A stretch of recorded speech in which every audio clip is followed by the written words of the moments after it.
이번에는 그램프로 16 AMD 라이젠 AI7 450 탑재 모델을 언박싱해서 사용해봤습니다. 인텔 펜서레이크 그램프로 제품과 비교해서 어떤 느낌을 받았는지 말씀드릴게요.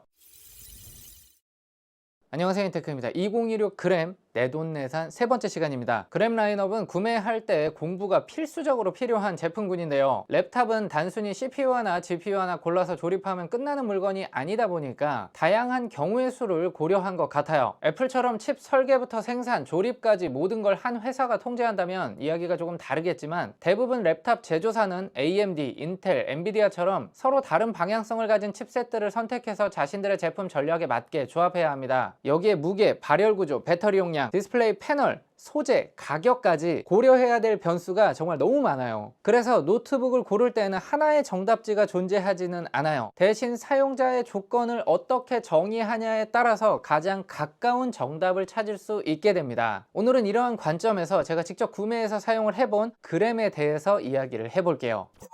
제가 선택한 사양은 AMD 라이젠 AI7 450 모델을 선택했고, 램은 32GB, SSD는 512GB, 색상은 에어루미늄 실버로 골랐습니다. 왜 이 구성이었냐면, 인텔 모델을 이미 화이트로 골랐기 때문에 실버를 골랐고요. 14인치에서 AI5 435 모델을 사용해봤기 때문에 이번에는 AI7 450을 경험해보고 싶었습니다. 그런데 결론부터 말씀을 드리면 이 사양은 추천드릴 수 없을 것 같아요. 며칠간 직접 사용하면서 비교해보니까 이번 그램프로 16 450 모델은 가성비가 조금 떨어지는 선택이라고 판단을 했습니다. 물론 지극히 개인적인 판단이기 때문에 같은 모델을 구매해서 사용 중인 분들 상처받지 않으셨으면 좋겠어요. 가장 먼저 그램이 선택한 AMD 최상위 칩셋 구성인데, 인텔 모델과는 다르게 LCD 패널이 들어갔습니다. 이전까지 저는 OLED와 LCD는 취향 차이라는 이야기를 많이 드렸고, 이 직전까지도 그렇게 생각을 했는데, 이번 그램 프로 라인업만큼은 조금 생각이 다릅니다. 펜서레이크가 탑재된 그램 프로 16은 논글레어 OLED를 탑재하면서 쨍한 색감 속에서도 부드러운 화면을 보여주고 있고, 해상도도 2.8K로 좀 더 높습니다. AMD 모델은 2.5K LCD에 주사율이 144Hz로 조금 앞서지만, 실사용에서 체감되는 건 주사율보다는 해상도와 밝기 차이입니다. 특히 그램은 게임보다는 일반 사용 환경이 더 많다고 가정했을 때 더욱더 그렇습니다. 두 번째 이유로 인텔 펜서레이크 X7의 B390 내장 그래픽 성능이 너무 강력합니다. 이미 많이 알려져 있지만 AMD 450에 탑재되어 있는 860M과 비교를 하면 사실 비교가 미안할 정도로 차이가 너무 많이 나요. 마치 외장 그래픽 탑재 모델과 내장 그래픽 모델을 비교하는 수준까지 벌어져서 비교 자체가 의미가 없는 수준이에요. 여기에 SSD 메인 슬롯도 인텔은 PCIe 5.0, AMD는 PCIe 4.0이 탑재됐고요. 큰 의미는 없지만 세부 스펙을 살펴보면 블루투스의 버전도 AMD 쪽이 조금 낮습니다. 며칠 사용해본 결과 AMD 고르곤 포인트 450 모델과 인텔 펜서레이크 X7은 30-40만원 차이라면 무조건 인텔 그램 프로 구성이 정답이라고 느껴질 만큼 이러한 체감 차이가 크게 납니다. AMD 고르곤 포인트는 사실 전작의 리프레시 모델이기도 하고, 거기에 그램 프로에서 구성해준 부품들의 조합이 약간 밀려요. 오늘자 공홈 가격을 살펴보면 같은 용량의 SSD와 램을 세팅하고 봤을 때 펜서레이크 X7과 AMD 450 간의 가격 차이가 30만원이 채 나지 않습니다. 이럴 경우에는 무조건 인텔을 선택하는 게 정답이에요. 생각해보면 260만원이나 290만원이나 어차피 250만원을 넘어가는 굉장히 비싼 노트북이란 말이에요. 이럴 때는 조금 더 지르는 게 맞다고 생각합니다.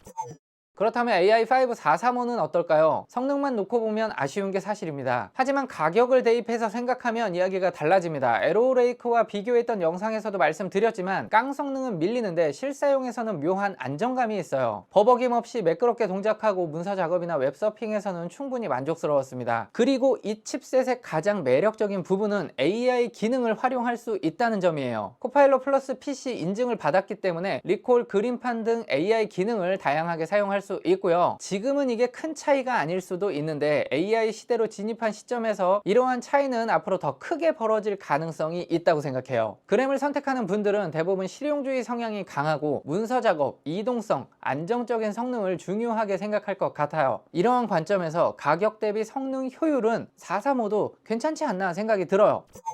그러면 2016 그램 어떤 조합이 가장 합리적일까요? 대화면과 안정적인 성능, 그리고 가성비를 추구한다면 AI5 435가 탑재되고 16GB 램 그리고 512GB SSD를 탑재한 16인치 그램 프로를 선택하시는 게 좋겠고요. 만약 나는 가끔 게임도 즐기고 싶다 라고 한다면 AMD 450보다는 인텔 X7을 선택하시는 게 오히려 낫습니다. 그리고 나는 휴대성을 중시한다 라고 하면 14인치 435 탑재 모델을 고르시는 게 나을 것 같아요. LG전자는 공업 라이브와 카드 할인, 쿠폰 이벤트를 자주 합니다. 급하지 않다면 기다렸다가 행사할 때 구매하시는 게 좋고요. 만약에 라이브를 할 때 구매하시면 꽤 괜찮은 가격으로 득템을 하실 수도 있습니다. 다만 인기 모델은 지금도 배송 지연이 조금 걸려 있는 것 같아요. 참고하시기 바랍니다. 랩탑은 가벼워야 랩탑이지라는 그램의 철학에는 여전히 공감을 하기 때문에 윈도우 랩탑은 계속 그램을 메인으로 사용하고 있는데요. 매년 그램을 구매하고 있는 저조차도 구매할 때마다 뭘 골라야 최선의 선택인지 찾기가 너무 어려워요. 이번에도 에어루미늄을 가장 전면에 내세웠지만 16인치 프로 모델 상판에만 적용이 됐고요. 360이나 외장 그래픽 모델은 심지어 전년도 칩셋인 코어 울트라 2세대가 들어가기도 했습니다. 앞선 영상들의 구매 팁을 많이 넣어놨으니까요. 그램 구매를 고민하시는 분들께서는 꼭 한번 참고해 보셨으면 좋겠습니다. 올해 공식적인 그램 리뷰는 여기까지인데요. 이 영상이 조금이나마 도움이 됐다고 하면 구독 버튼 꼭 한 번씩 부탁드립니다. 힘을 모아주시면 또 좋은 영상 만들어 보도록 할게요. 감사합니다.